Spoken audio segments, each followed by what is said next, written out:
Aquesta és una iniciativa que la Universitat Oberta de Catalunya i la Fundació Jaume Bofill porten impulsant des de fa 5 anys amb l'objectiu de portar a la palestra pública reflexions sobre el present i el futur de l'educació en la nostra societat. Avui, en aquesta sessió, hi ha també la col·laboració d'una associació, Objectiu Inclusió, que Miquel Àngel Esomba en farà breument la presentació i que, de fet, la presència del professor Bauman també està emmarcada en unes jornades que aquesta associació ha fet durant el dia d'avui i que ara tindrem l'oportunitat de conèixer. Per part meva, agrair una vegada més en el FAT la seva col·laboració en aquesta sessió i donar la paraula immediatament al professor Esomba perquè presenti molt breument també el treball de l'associació i el propi professor Bauman i després donar finalment la paraula al professor Bauman, que és el que hem vingut tots a escoltar. Gràcies i benvinguts.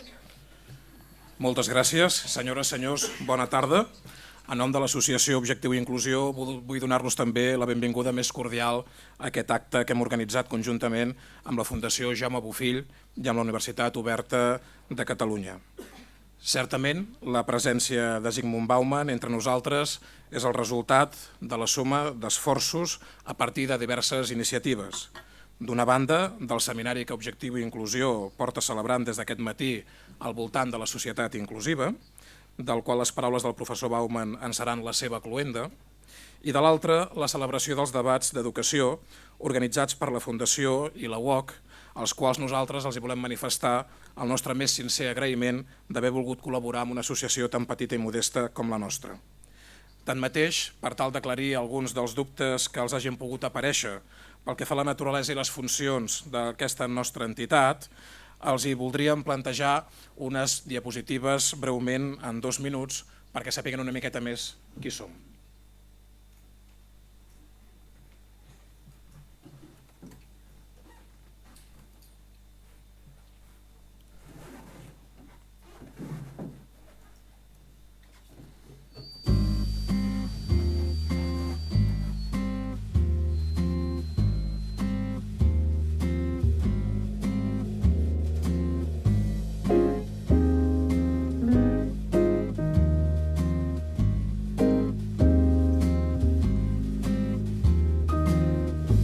Summer wind came blowing in from across the sea and lingered there so warm and fair to walk with me. All summer long we sang a song and strolled on golden sand. Two sweethearts and the summer wind.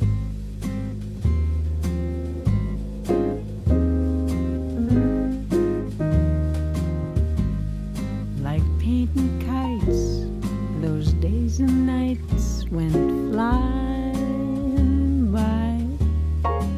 The world was new beneath the blue umbrella sky.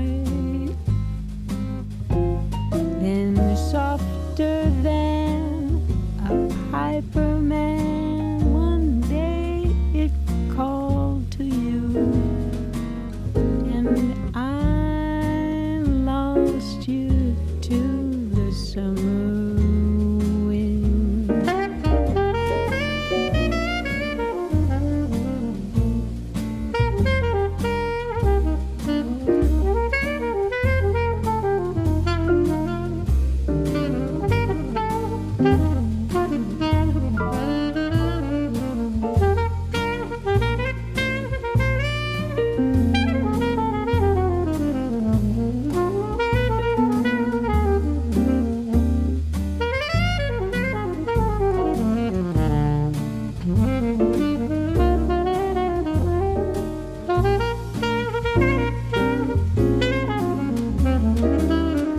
The autumn wind and the winter wind have come and gone. days, those lonely days go on and on. And guess who sighs her lullabies through nights that never end? My fickle friend, the summer wind.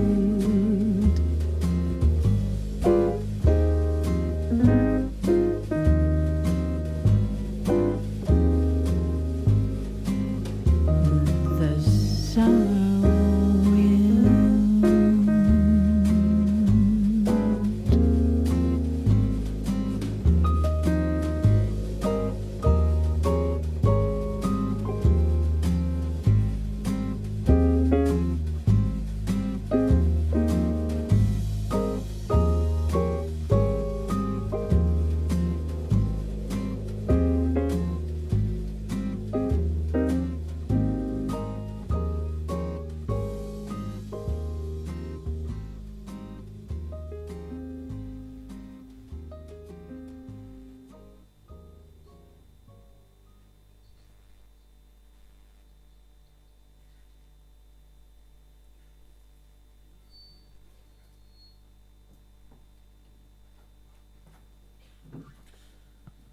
I ara, sense més preàmbuls, tinc l'honor de presentar-los al professor Zygmunt Bauman, un ciutadà del món, nascut a Polònia fa 83 anys, que ha viscut a Israel i resideix actualment al Regne Unit des de fa ja més de 40 anys.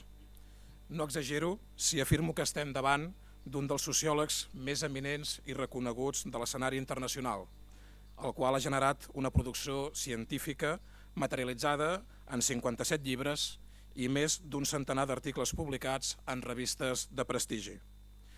La seva prolífica obra ens proporciona categories i relats que ens permeten comprendre millor el món que ens toca de viure, centrant la nostra atenció en la relació que es pot establir entre modernitat, burocràcia, racionalitat i exclusió social.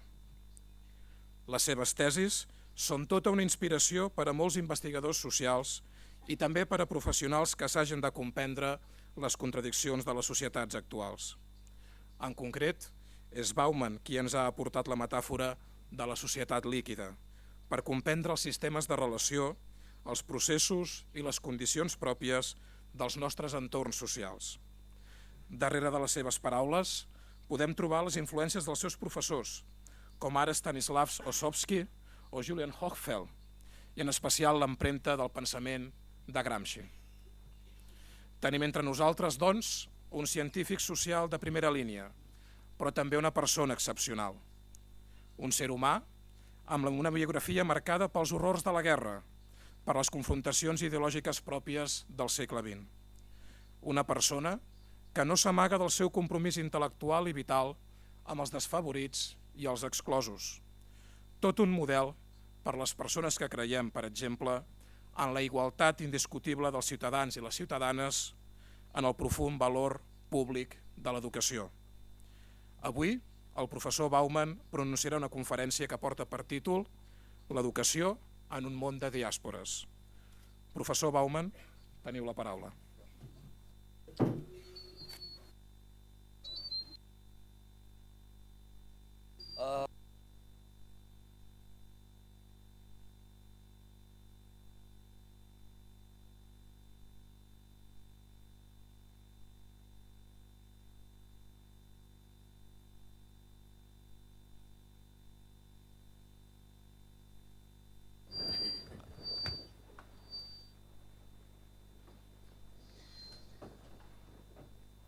Now it's better? Okay. Mr. Chair, Mr. Sanchez, and Professor Zombara, I am very grateful for very kind words, exaggeratedly kind, with which you introduced me here, and particularly because they were so kind, these words of yours, I would like to start with apology.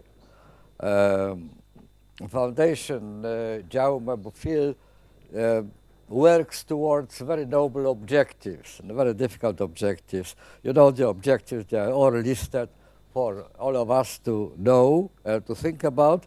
It wants to provoke debates on new ideas and propositions which lead the way to a more balanced society and encourage participation which also looks to transform and change society. Well, my apology is that I am very unlikely to give you this sort of proposition and ideas because I am myself unable to articulate them to my own satisfaction even. J.M. Coetzee, the great South African novelist and Nobel Prize winner, recently in the last book of his says, among other things, why does the world have to be a kill or be killed gladiatorial amphitheater rather than, say, a bidding collaborative beehive? Indeed, why? I asked myself a similar question about 70 years ago, and I struggled since then to answer it, and I am no wiser today than I was then. So I am afraid that's my apology about that. I will frustrate the hopes that I will bring propositions which will actually resolve this greatest mystery of the world we live in. Karl Marx said quite a long time ago that people make history. That's the only really answer to the, as far as I can go in trying to grapple the question which I quoted a moment ago. People make, my only answer to the question, why does the world have to be like that? My answer would be because we, the people, and our ancestors made it like that. And if humans made it like that, then in theory, and I hope also in practice, they can make it different. But how to go there, that's the big question, because I go back to Karl Marx, who said, people make history, but not under conditions of their choice. One thing which people can't choose is precisely the conditions under which they make their choices. And conditions create a set of possible choices, likely choices, improbable choices, impossible choices, and so on, so on.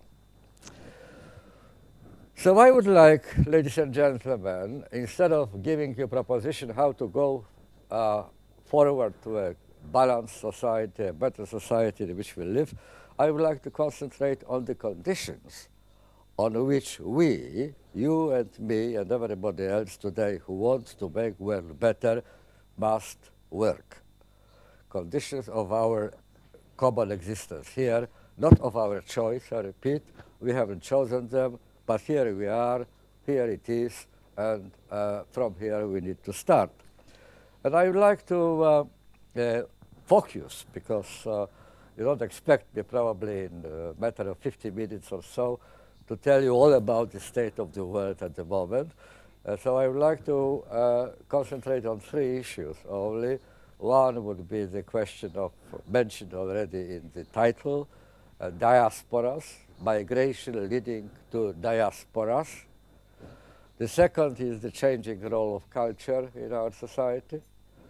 And the third would be the new kind of intergenerational communication problems.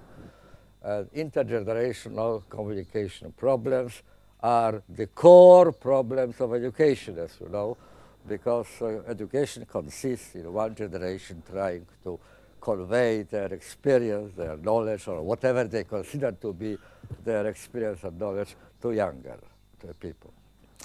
So these three questions I will try to raise, and unfortunately, in a very brief manner,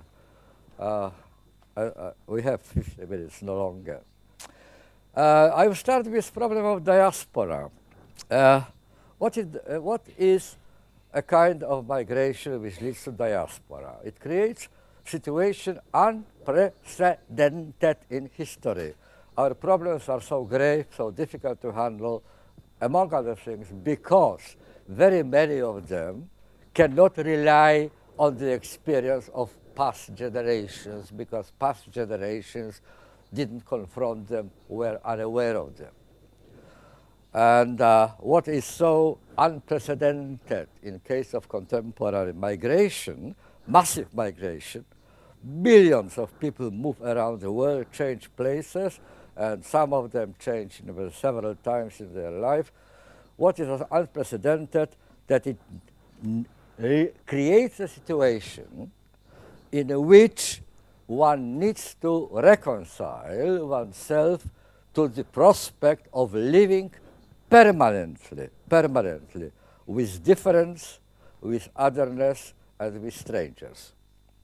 And this is unlike the old migrations. The first migration, mind you, modernity loves migrating people and prompts them to migrate. History of modernity is history of massive migration, unprecedented in all history. But originally, it was your great-grandparents and my great-grandparents who emigrated to North America, to South America, to Australia, to New Zealand, to parts of Africa, parts of Asia, but not in order to cherish and love the difference, not in order to seek variety, not in order to embrace the human rights, but in order simply to extend their own way of life to embrace also the other places. Spanish missionaries who went in 18th century to Philippines or San Domingo, they didn't go there in order to put on record how different humanity is, how many there are ways of life people can enjoy and how to integrate the variety into one and so on. No, they went with the idea of convert or perish. Convert, that means become like us. Follow our example. Follow our, destroy your difference, destroy your otherness, become one of us. And the same applied to the second stage of migration, also massive migration, when foreign workers were coming to European countries, more developed countries, not in order to convert them to anything, but in order to earn their living. But in relation to them, to incoming population, was also very simple, encapsulated and encapsulated in the word assimilation, assimilation, assimilation. All the concepts which I learned about intercultural relationship when I was a student, it was only half a century ago, mind you, slightly less than half a century ago. All things, all terms in which we then discussed the matter of intercultural relationship were words like assimilation, adaptation, accommodation, acculturation, which all had the same meaning. The lower culture adapts itself to the higher culture. And either there's only one pair, one couple of possibilities. Either they succeed doing that and annihilate their own distinctiveness, or they perish. There's no room for two different cultures in the long run. Now, when you have this sort of assumption that you don't worry with developing, like Foundation Jaume Beful does, with developing the ways to live permanently with difference. Why? Because it would be a waste of time.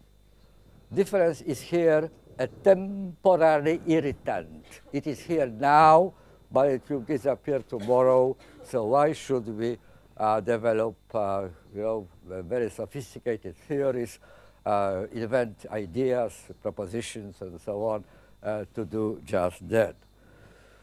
However, when migration leads to diasporas, it all changes. Because diaspora, I repeat again, means the necessity of living in the long run, perhaps forever, with difference. And that's an art which our ancestors, for obvious reasons, they were lived under different conditions, somehow neglected to develop and to learn. All established concepts, which until quite recently were obligatory, were accepted matter-of-factly, they were obvious to everybody, have been subjected to questioning.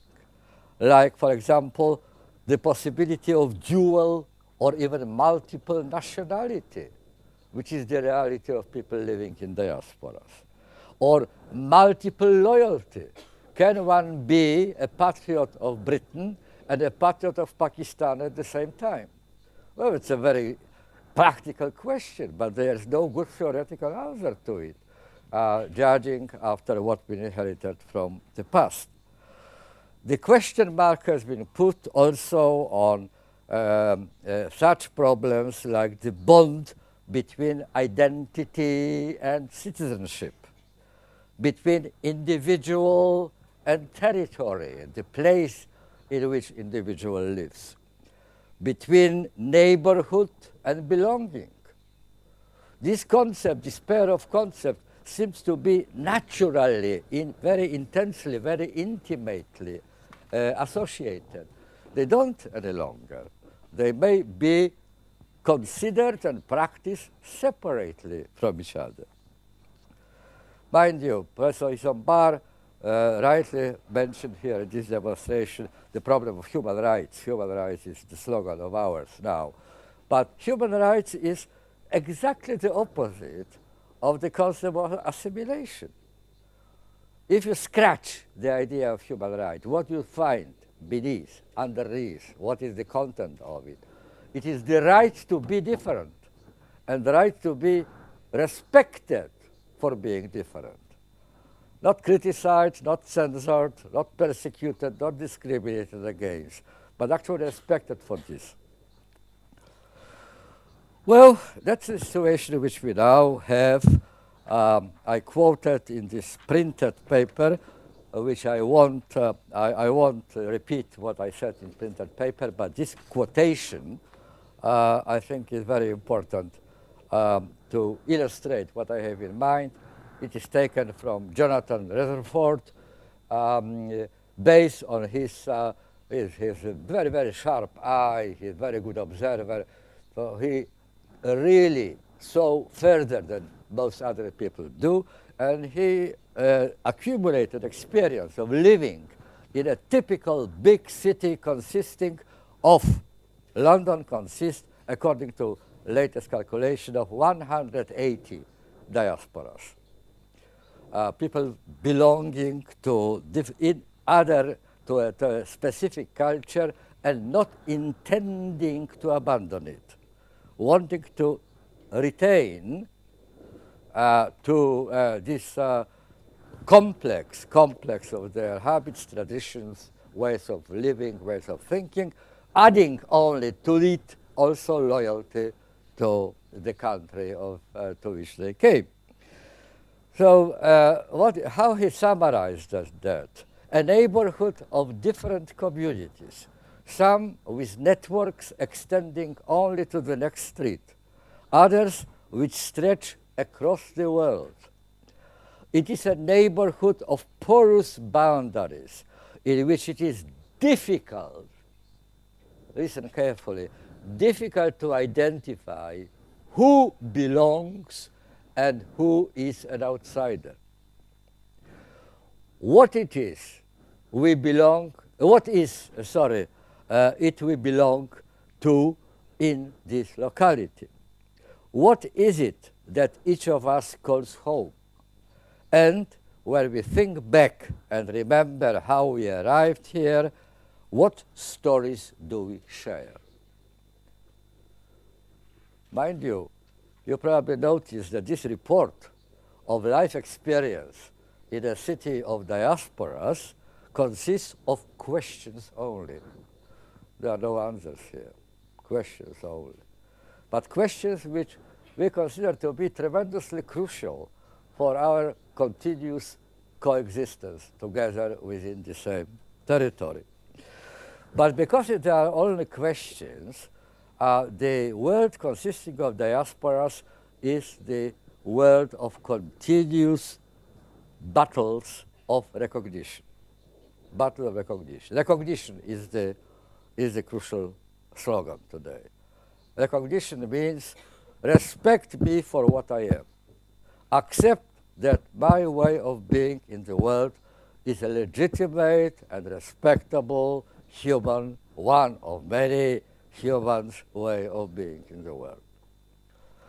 You have to battle for that, and the battles go on and on and on. You can use a less militant concept. You can say that negotiation, the method of recognition, is a question of continuous, ongoing negotiation, which can take different forms. Some negotiations take place around the table in a very quiet and civilized manner with good coffee and cakes. Some on the battlefield, on the boundaries between two areas of the city occupied in majority by other kind of ethnic groups or other kind of religion or so on. And the third place where they are conducted, these negotiations, is in the street. When you walking 200 yards, meet 100 strangers, sometimes you address them, sometimes you exchange services with them. You suddenly go beyond stereotyping, beyond judging after the outer look, color of skin, and so on, and suddenly you see a partner for interaction. That's also a front, a battlefield, in which the question of recognition are discussed and sometimes resolved, sometimes on the contrary, reignited and exacerbated. But to sum up this first problem, which I wanted to tell you about, is that the new element in our existential condition is the prospect of long-term or even permanent, as far as our imagination can reach, prospect of living with difference and negotiating. The world of living with difference is the world of continuous, never-ending, shifting negotiation of mutual recognition and mutual respect. The second point is the new situation of culture today. It's not very often discussed. I don't think that it is widely discussed in the content of inclusion and exclusion. This problem with which this seminar in Open University and my lecture are concerned. But I think it's very closely and intimately connected to that issue. The problem is, ladies and gentlemen, that the culture in liquid modern phase of history is made to measure of individual freedom of choice. And that means that it is meant to service such individual freedoms. And that in turn means that the choice must be made unavoidable. Instead of a hard-won right, choosing as a form of life becomes a life necessity and a life duty. What does it mean that whatever you do, you are making your choices? It means that whatever you do and whatever happens to you is on your responsibility. Potentially, there is a great hope in under a situation in which choosing is compulsory and we are being made aware that we are making the choice, there is a great chance for developing very often missing human responsibility for consequences of one's action. But it is not determination. It hasn't got to be like that, and very, very signs show that it isn't. But culture turns into a warehouse of meant for consumption choice items. Again, I'm terribly sorry, but old people are given to reminiscences. I again want to recall what I was told about culture when I was a student more than half a century ago. Culture is a coercive contraption. Culture is a collection of norms which force us to behave like that and abstain for behaving in a wrong way, in a different way. I suggest to you, ladies and gentlemen, that today, I don't know whether what I quoted to you a moment ago was true when I was told that, but I'm quite sure that it is untrue today. Today, culture does not consist of norms, but of offerings. Offerings. As already was noted 20 years ago by Pierre Bourdieu, culture today lives by seduction. Not normative regulation, but seduction. But by PR, which means public relations, commercials, not by policing. It lives by creating new needs, new desires, new wants, not by coercion. It is a big aggregate of all sorts of items between which various groups of people, various categories of age, various types of human character make their choices. For everybody there is something, but there is nothing which is obligatory for everybody. I would quote to you a very interesting statement made by TV reviewer critic in Britain, very influential one, extremely authoritative and listened to and widely read. He reported, he actually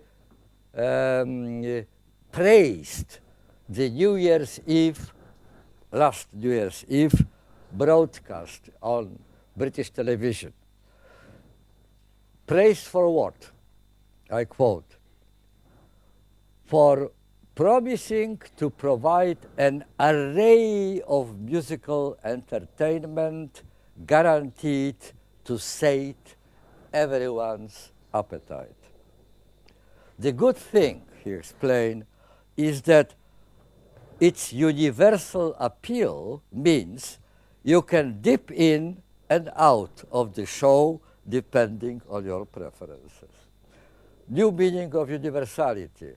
Half a century ago, when somebody spoke about universality, everybody thought, so everybody must remain on the spot. No one can move. It is universal. Now universality means that everyone here can dip in or out the show at any moment, depending on shifting interest and shifting preferences. Well, therefore, we are again, like in case of ethnic, religious, racial diasporas, we have, ladies and gentlemen, a situation in which we have variety, irreducible probably, variety of coexisting types of cultural choices, which sometimes come into conflict with each other, but very often they are completely indifferent to each other. Well, you like that, I like that, and we can live together without necessarily negotiating our different tastes. In other words, unlike in original meaning of the word culture, you probably know that the idea of culture was introduced into vocabulary of philosophy and social thought in the third quarter of the 18th century. And it was introduced, the idea of culture or civilization or refinement or Bildung, all this family of names meaning exactly the same, was introduced as a name of activity, not of state of affairs, but of activity. The first way in which it was introduced was to culture. I culture you in the same way as the peasant or farmer, makes agriculture. Well, the difference is that instead of potatoes, the object of cultivation is human soul, human spirit. But otherwise, it is cultivation. We need to cultivate somebody. Newly born humans are not really humans. They might be made humans. They might be dressed into human shape. And that's precisely the purpose of culturing, culture. Later on, as you know, people responsible for culturing others were so pleased with the product of their activity that they switched the meaning and they called culture the state of affairs. Well, it's already the product. We already got there, and that's culture. But still, the idea of culture being something produced by the process of cultivation was constantly with us until quite recently. The teachers, the scientists, the philosophers, the preachers, the intellectuals, all those people engage in the process of remaking, reshaping other people, influencing their spirit, their way of thinking, and so on. They juxtapose themselves to the people. Intellectuals and the people. Intellectuals have a mission to perform, to cultivate people, to lift them to the level of higher culture, the real culture, the genuine culture, the genuine artistic taste, because they either lack taste completely or have their taste perverted by what was contemptuously called mass culture. Contemporary culture, I risk to say that, on my responsibility, you may reject it if you want, but I think contemporary culture does not have any longer people to cultivate. It has instead clients to seduce. Clients to seduce, very much like all other commodities, which are not very much concerned with reshaping minds and spirits, but they are interested in selling the commodity, making it attractive, creating demand for that commodity, tempting people into embracing them. Clients to seduce. Now, if that is the question, if culturally speaking, we live surrounded by a very noisy market of tempting offers, then we have to think again about the problems of possibility of cultural unification of any sort. Cultural unification which was envisaged, prognosticated, and hoped for by people who spoke about assimilation in old times. Well, Jean-Claude Kaufmann, the very perceptive French sociologist, suggests that belonging, the question of belonging, is today used primarily as a resource of the ego. Collectivities of belonging do not mean any longer, or at least don't mean necessarily integrating communities. They are better conceived of as a necessary accompaniment of the progress of individualization. The communities of belonging today, under these circumstances, this violent, continuous competition between different tempting offers and so on, could be better thought about as a series of stations or series of road-ins marking the trajectory of the self-forming and self-reforming ego. They are just stopovers, temporary stopovers. And following the same line of thought, another French sociologist, François de Sangly, suggests that our old metaphors, which we used in order to discuss the matter of human identity, metaphors of roots and uprooting, are no longer grasping the reality of the contemporary processes of identification and re-identification, changing identity. He suggests another metaphor of anchor. Anchor, as you know, can be cast and pull out. You can, uprooting is a tragedy, but pulling an anchor, not a tragedy. On the contrary, it is the beginning of a new adventure. You just leave one port, which is already boring, and go to another, which is much more interesting because distant, and you never saw it.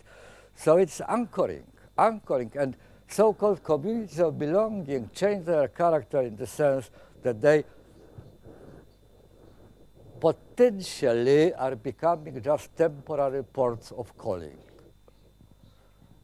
Individuals are free, relatively free, to cast an anchor and pull it back again. Each time when they join certain community of belonging, they of course imbibe certain new traditions. There is an element of continuity. They are participating in this work of continuous reproduction of tradition. But then immediately comes the other tendency, co-present with the tendency of continuity, namely tendency of discontinuity. They go to another port of calling, cast anchor elsewhere. Well, that's the second point, which educationalists have to take into account quite seriously. Because the original idea of education, which was with us since ancient Greece and until sometime middle of 20th century, more than 2 millennia stayed with us. Idea of education as paideia was based on the assumption there is one ideal model of being human. It has to be found, and once found, it has to be promoted as widely as possible. So unification means homogenization, everybody becoming more or less similar to everybody else. Universalization, complete integration, complete unification, complete inclusion could be achieved only in a distant future when everybody will be remade according to this one ideal model of human being. That's not on any longer. That is why the new situation of culture, which is the cause of all that, should be very seriously treated in our rethinking of educational strategies. The last element is the new nature of new problems of intergenerational communication. Well, ladies and gentlemen, there's no question that some sort of misunderstanding, miscomprehension, and conflicts arising out of that between generations are as old as humanity.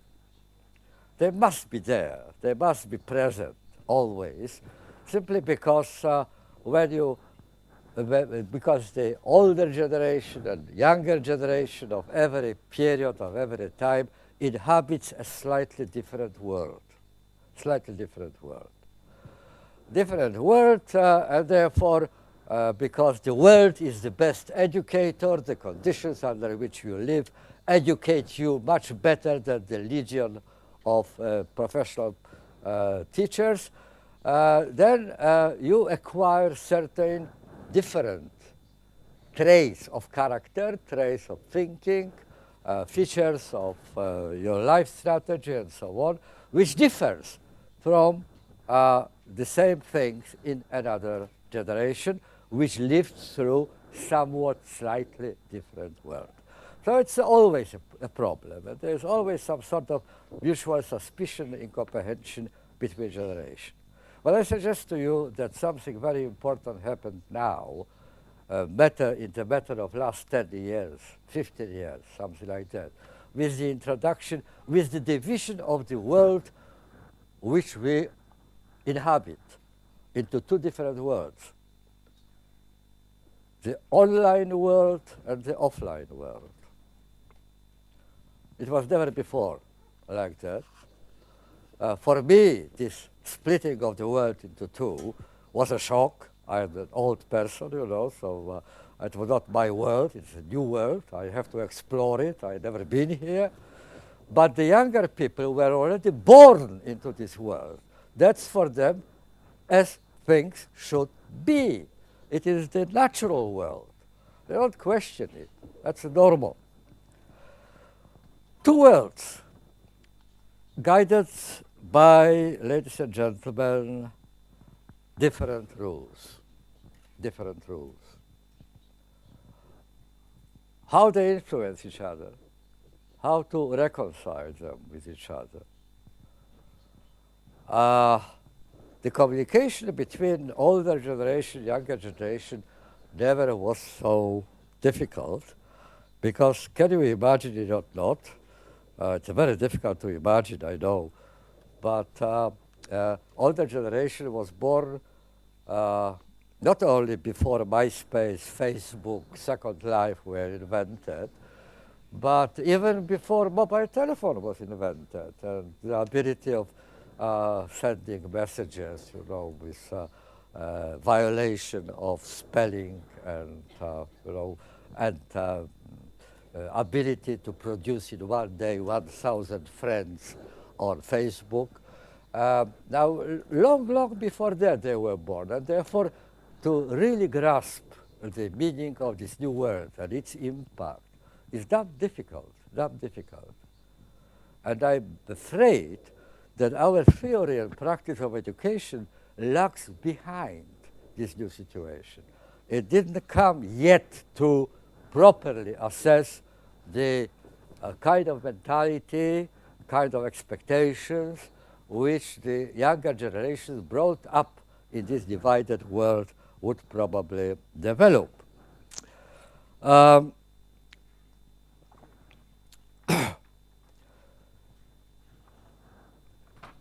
The two things, I think, the introduction of the online world in competition with offline world has changed. One is the possibility, and not only possibility, but possibility transferring itself quite fast into necessity of constant reinvention. Reinvention. What you would call, according to fashionable terms, widely used today in contemporary language, new beginnings, passing from one identity to another. In Second Life, you can actually create your, not just another identity, but several dozens of different identities and practice them all the time. So there is this inner compulsion and inner pressure by the surrounding, by the colleagues, by people you live with, but also an inner pressure motivated by very strong desire to try, experiment with different identities all the time. That's one thing, and the other thing is, ladies and gentlemen, a tremendous haste, because if you seek something on Google, for example, on the internet, and how many websites are there to a concept where the word is used, and the first word you read in the answer found in 0.07 hundredths of seconds. You know, speed decides about everything. Speeds are the talk of the town, the thing which you must know, you must talk about, and the things you shouldn't mention because they are old-fashioned, they are yesterday, they are passé, and so on. They change so quickly that you need to hurry. It's a hurrying life, hurrying culture. Erikson, the Danish informatics scholar, calls the result the tyranny of the moment. You are constantly under tyranny of the moment, which, on the other hand, means devaluation of one's deeply honored concept of long term. You should think long term. You should plan long term. You should think about remote consequences of what you are doing now. Now it is exactly the opposite, because things age so terribly quickly that unless you squeeze from the moment virtually everything its potential contains, the next moment the chance will be lost. Well, now, ladies and gentlemen, about the possibility of developing human relations under these circumstances. I mentioned that long term is in deep crisis. It's not completely true. A few weeks ago, I read an advertisement of a new mascara. You know what mascara is? The cosmetics for your eyelids. And it said, the commercial announced the arrival of new mascara that, I quote, vows to stay pretty for a long term. And then it explains, 24 hours. That's the meaning of long term. And then it continues, commercial continues. It says, talk about a committed relationship, One stroke, and these pretty lashes last through rain, sweat, humidity, tears. 24 hours long mascara stands for committed relationship. But even that seems to be slightly suspicious for the potential users, because the same advertisement ends with statement that yet the formula removes easily with warm water. So you don't have to suffer even 24 hours if you are very eager and very fast. Now, when you live in a hurry, what becomes of your thinking about the world, really? Max Weber, one of the founding fathers of sociology, used to speak about steel casing. Steel casing. We are enclosed, constrained by a steel casing, which doesn't allow us much freedom of maneuver, and we have to follow the limited possibility which is left there. But Max Weber in other places spoke also about light cloak which lightly lies on your shoulders, but you can remove at any moment. According to Max Weber, we moved in history of modernity from the situation of light cloak, when for religious reasons, for reasons of our beliefs, we pursued certain kind of behavior which later led to emergence of the capitalist society, inadvertently, unknowingly, without being aware of that. But once that happened, this kind of behavior, instead of being a light cloak, became steel casing. We are moving exactly, ladies and gentlemen, in opposite direction now to what Max Weber pronounced was the logic, historical logic of modernity. What used to be steel casing, certain binding ways of conduct in certain communities are becoming light cloaks which you can put on, you can dispose of according to wish. Which, I repeat partly what I already said, which also contributes to the perpetual work of reinvention. Reinvention which is the consequence of the new kind of existence which very many young people spend many hours a day, in which they spend many hours a day, day by day. Well, the concepts which are coined in online world are naturally transferred into the offline world. Why they are naturally transferred? Because online world has one indubitable advantage over the offline world. This advantage is very simple. It is the key on your keyboard with the inscription delete. That, I am not joking, it's quite serious really, because you miss this kind of key in real life, in offline life. There's no key delete. You can't declare null and void what happened. You can't dispose of the past. Past accumulates. Past you carry on your shoulders together with, like slugs carry their home on their shoulders. You carry your past and so on. It is not like that on offline world. That is the advantage. That is the most tempting problem.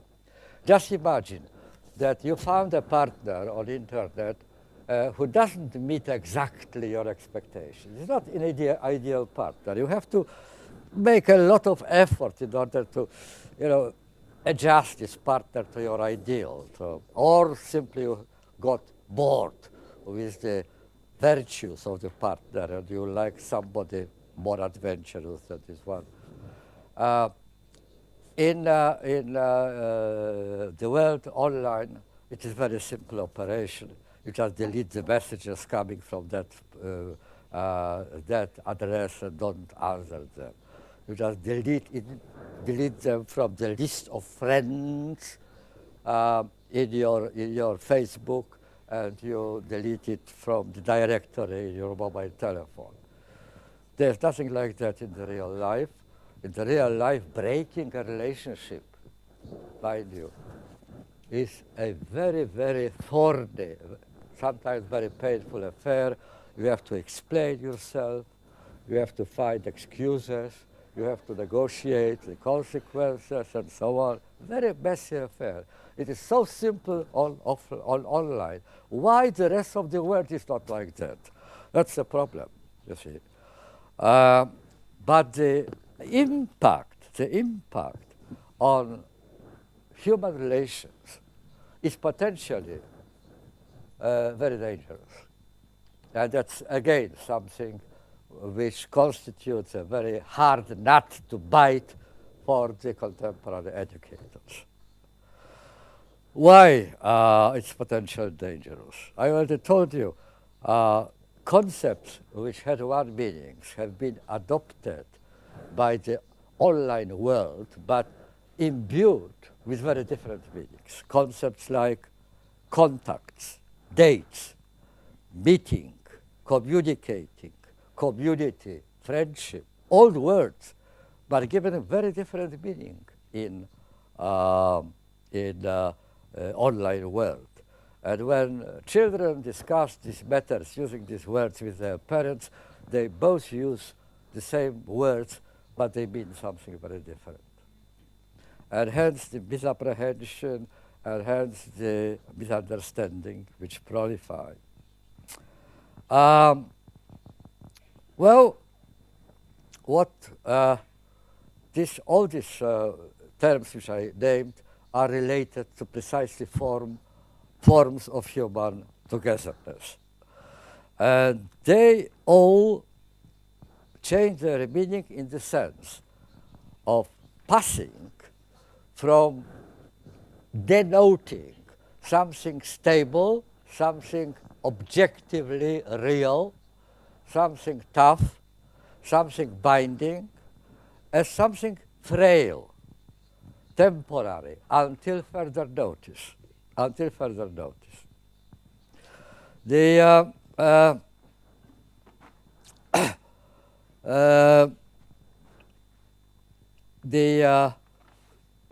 About communities of this list, we already spoke before, but in general strategy, in relation to all these things, like dates, meeting, communicating, and so on, that in a sense, offline and online world act in opposite directions. The offline world, and that's why it is so irksome and so awkward for felt by very many people trained in online world.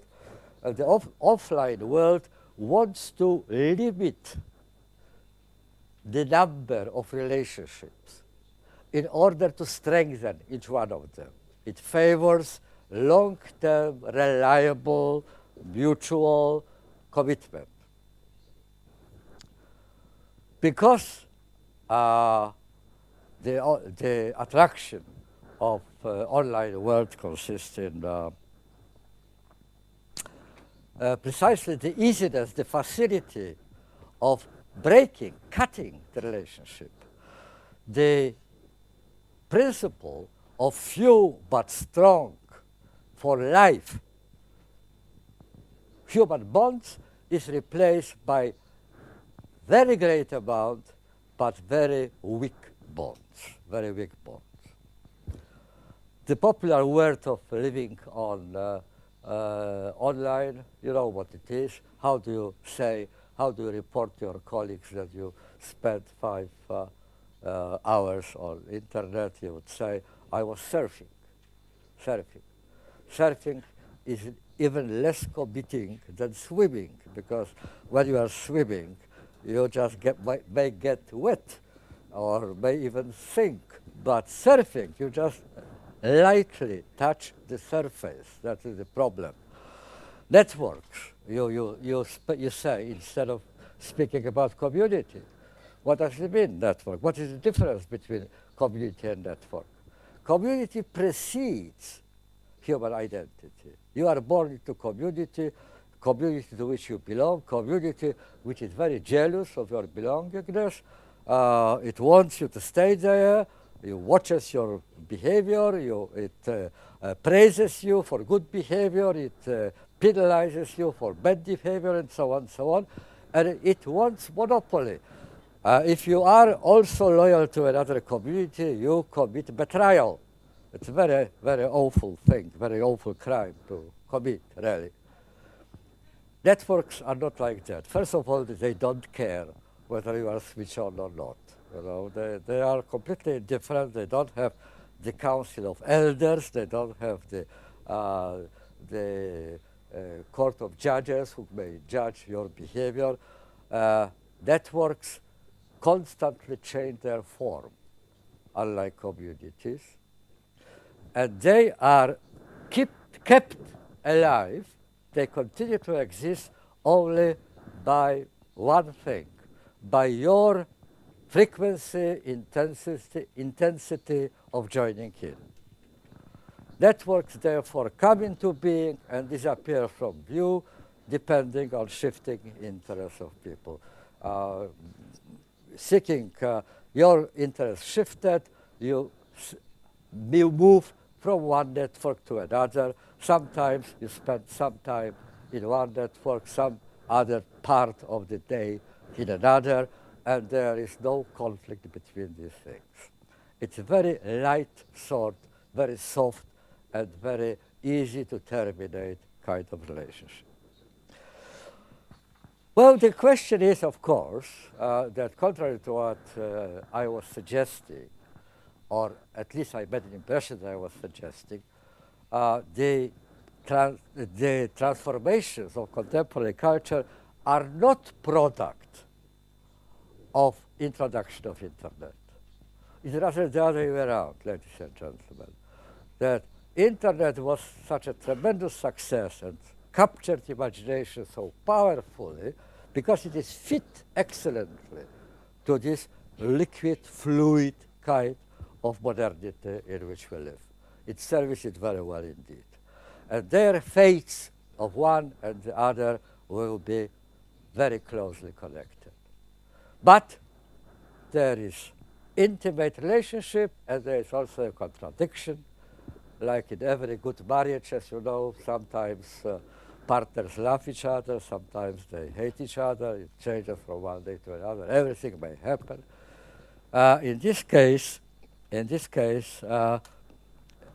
the conflict between the two things have to be resolved by the person himself. And that's a terribly difficult task.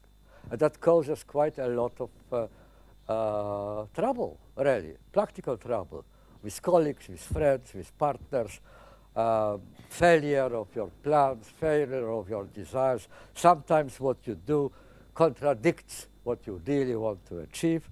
Very difficult. But nevertheless, pressure will continue. And here is another very difficult problem for contemporary education. Because, ladies and gentlemen, that's the last sentence I want to pronounce here. If you remember the film Being There, directed by Will Ashby in 1979, with Peter Sellers in the major role. It was long before the introduction of mobile computers and pocket computers and so on. It was only the time of television and remote control pilots of television. The hero of the film, played beautifully by Peter Sellers, spent virtually all his adult life as a butler of a gentleman, of a master, whose only knowledge of outside world, outside home, came from television. He never left home. He was always there, always on behest and on beck and call of his master. And suddenly, at some point, his master dies, and poor butler is evicted, and for the first time, he goes to the street, to the open street, and taking with him only one most precious instrument, namely the pilot. And walking through the street, he sees a bevy of dark-clad nuns going on. He never saw anything so terrifying like that. So he's really frightened, and he pulls for his pilot, and he wants to efface them from the screen. And that is his tragedy, because they didn't go away. They stayed there. Thank you.